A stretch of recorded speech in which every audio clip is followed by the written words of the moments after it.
Hello बच्चों, let's see this question. This question से the line on the earth surface joining the points where field is horizontal is. तो आपको point बताना है line के बारे में कि जहाँ पर आपके पास फील्ड क्या हो, जीरो. कौन सा अर्थ, उस फील्ड की वैल्यू हॉरिजॉन्टल हो कहाँ पर, अर्थ सरफेस पर. तो यहाँ पर सबसे पहले की कॉन्सेप्ट की बात करते हैं अपन. की कॉन्सेप्ट, तो की कॉन्सेप्ट के यहाँ पर बेसिकली आपके पास जो अर्थ के मैग्नेटिक फील्ड कंपोनेंट है उनके बारे में पूछ रखा है.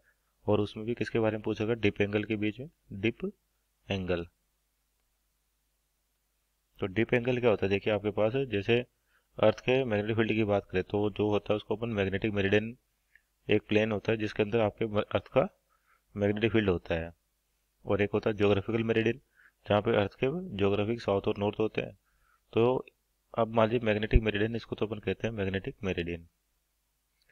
तो मैग्नेटिक मेरिडियन में क्या होता है, अर्थ का मैग्नेटिक फील्ड दिखाई देता है आपको. अगर इसमें एक अपन कोयल सस्पेंड करें जो वर्टिकल और हॉरिजॉन्टल दोनों में फ्री टू मूव हो, तो जब इसको मैग्नेटिक मेरिडियन में लेके आते हैं, कंपास निडल आपके पास, तो क्या होती है, कुछ अलाइन हो जाती है किसी एक एंगल पर, इस प्रकार से.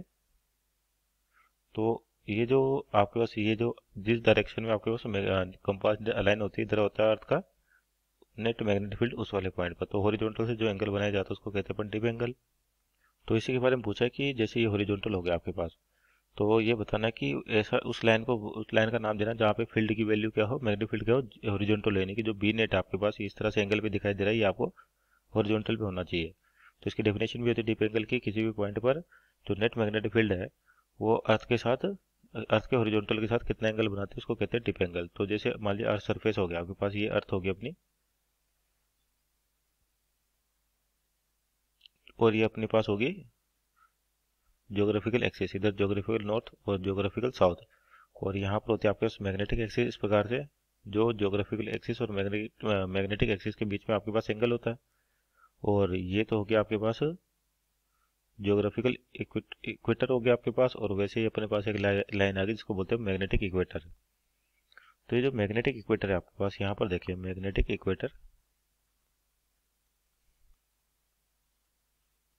मैग्नेटिक इक्वेटर भी देखिए. अगर मान लीजिए कोई भी पर्सन यहाँ पर है आपके पास है, और मान लीजिए इस तरह से, और जो आपके पास कंपास निडल होती है यहाँ पर, वो एकदम किस तरह से होती है, इस तरीके से अलाइन हो जाती है. अगर अपन इसको मैग्नेटिक मेरिडियन में लेके जाएं, तो यहाँ पर जो पॉइंट है अपने पास, और यहाँ पे सरफेस देखे अर्थ का हॉरिजॉन्टल ऐसे है, और मैग्नेटिक कंपास भी क्या होती है, इस जगह पर एकदम हॉरिजॉन्टल हो जाती है. यानी कि यहाँ पर जो वर्टिकल कंपोनेंट है फील्ड का वो जीरो होता है, तो केवल जो हॉरिजॉन्टल कंपोनेंट है वही मिलता है, और वही नेट मैग्नेटिक फील्ड के बराबर होता है.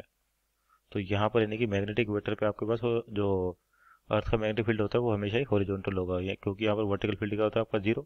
तो जैसे यहाँ पर इसके कंपोनेंट करिए, हॉरिजॉन्टल कंपोनेंट होगा इसका, और ये वर्टिकल कंपोनेंट होगा इधर. तो मैग्नेटिक वेक्टर पे क्या होता है, मैग्नेटिक वेक्टर पर जो वर्टिकल कंपोनेंट है ये जीरो हो जाता है आपके पास. तो नेट मैग्नेटिक फील्ड की वैल्यू किसके बराबर आती है, हॉरिजॉन्टल कंपोनेंट के बराबर. तो इसको बोलते हैं magnetic vector. Means option number D is right answer. Hope you understood well. Best of luck.